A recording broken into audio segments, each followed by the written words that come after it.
Howdy, everybody. Oh, aren't you a good boy cleaning your mummy's car?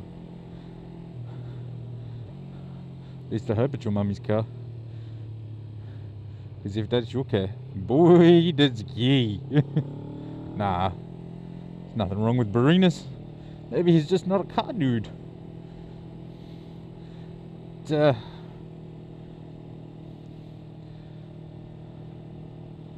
Oh, damn. That's a sexy car. Next to a mildly meh, okay kind of car. But I want to talk to you about the addictions. You know, you get addicted to the things because you do them too much and you cannot not do them. You got to do the things, okay?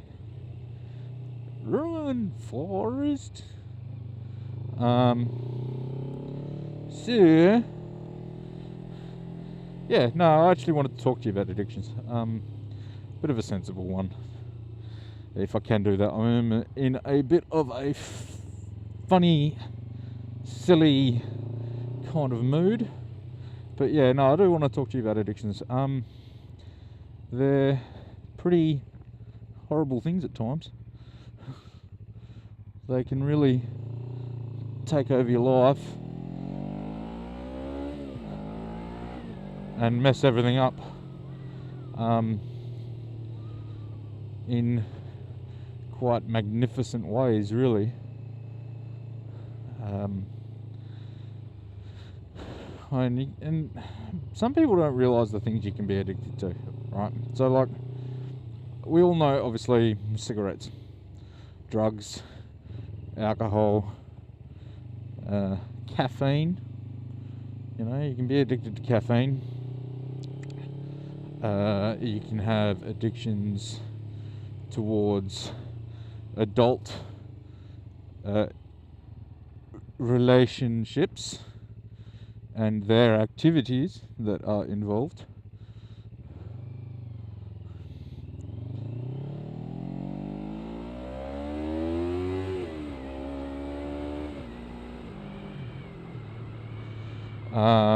You can be addicted to gambling and breathing. Oh, hello, yep. Oh, I hate gravel. Now, you know, the reason why we get addicted to things, some people are more susceptible to addictions than others. It depends on multiple factors, being brain chemistry, upbringing, mental states, and a lot of it can also be an association factor. Generally speaking, it is an association factor, but when I say association factor, like we do something because we associate it with something else. So this, as an example of this, like quitting smoking, some people use chewing gum as a way to give up smoking, but then they get addicted to chewing gum because it has the association with smoking, which people get addicted to because of the association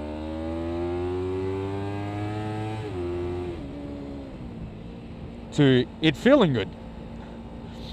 Yeah, people smoke because it makes them feel good. The inhaling of nicotine smoke creates lowered oxygen levels in the body, which numbs, like it sort of numbs out the brain, and it forces the body to relax because there's not as much oxygen. The muscles have no option but to relax because they're expelling oxygen. If there's not as much in the body, then they need to relax to conserve it. And also the nicotine itself creates receptors in the brain, and when nicotine levels reduce, those receptors start to ping to call out for nicotine. Then when you feed them nicotine, they relax, so then you relax. And the same thing happens with any sort of addiction. Mentally, there is a release, be it hormonal, well, I mean, majority of the time it is hormonal, or, you know, a relaxation sort of release, and self-harm. Some people will self-harm because it releases tension, and, you know, it's a psychological, not so much a hormonal. But as I was saying, there's always an association of a feeling, and that's why we get addicted to things, because we associate a feeling to them, and then we want to feel that way again, and we know that the last time we felt that way was with this substance, so we consume the substance. Treehouse. And yeah, over and over and over again, we will consume that substance or perform that act to get that associated feeling. And now we want to. There's many ways to get rid of an addiction. A lot of people will use chemical substances to ease an addiction, and yes, it can work, but you also run the risk of then becoming addicted to that chemical substance. So for me, in my opinion, the best way to get rid of an addiction is to identify the associated feeling. Now, I've had my addictions. I think that I have a good control over my addictive mentality, just in that I have a good track record for abolishing my addictive habits. There's a couple that, well, there's one in particular that I'm thinking about that isn't really doing much harm, and I don't think I'm going to get rid of it. But yeah, I think recognizing the associated feelings that are driving the addiction. So I'm going to use myself as an example. Alcoholism. Generally, it is used to numb pain and thought. Sort of, it clouds the mind so that, you know, you don't think about that horrible thing that makes you feel an amazing amount of pain, or, you know, whatever it is that you dwell on, horrible memories, or, you know, anything like that. And then to look at the fact that you're using this substance to drown out a feeling that is repairable, and there's better ways to repair it. The feeling of trying to numb pain or distract the mind is a route for a lot of different addictions, not just alcoholism. So, and this can count for a lot of things. Just figuring out what it is that's sort of making you feel that way and confronting it. Honestly, the best thing to heal is to confront what hurts. Now, I'm going to make a physiological reference. A bruise, once the initial pain is subsided and the bruising has actually stopped, the bruising has stopped getting worse, the bruise itself can be healed by applying pressure. Now, obviously, applying pressure to a bruise is going to hurt, but it's going to help push the blood out, which, you know, a bruise is stagnant blood, and then there's a whole thing of what happens that makes it change colour and all that stuff, but I'm not getting into that. So by applying pressure and massaging, you're going to help move the blood along, which is going to help heal the bruise.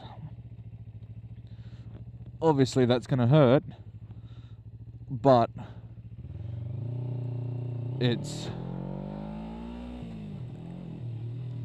you know, dealing with the pain. So, you know, say you lost a loved one and it hurts and it sucks balls, and perhaps you're using drinking or some other drug to numb that pain. It's not going to help the pain of loss. What's going to help the pain of loss is grieving.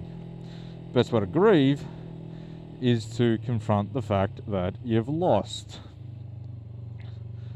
You know, remembering the one that you lost and what that person, whatever, meant to you.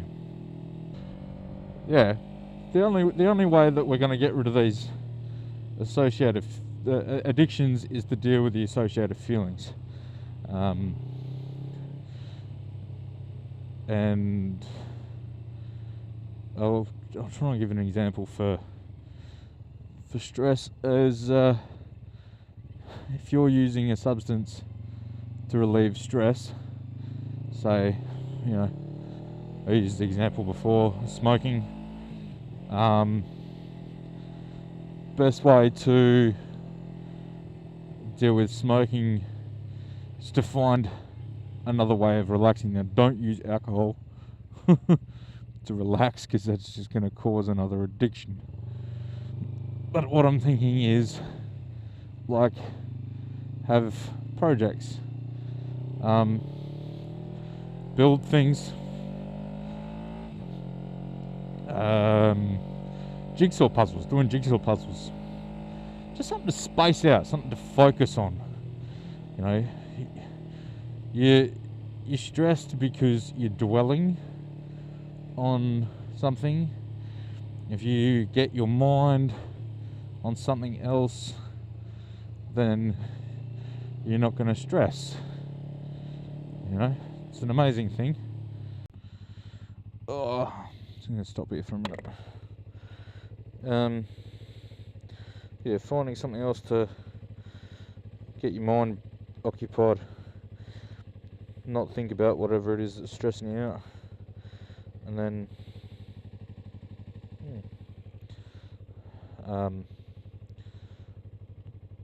trying to maintain control over how much you do that thing as well. So I've said all I want to really say about addiction. That's my take on it. Leave your comments below what you think, whether you think I'm a heap of baloney or I don't know, I talk some sense. But yeah, leave a comment below. Like the video if you think you liked if you did like what I had to say. And as always, ride safe, drive safe, stay safe. Catch you in the next one. See ya.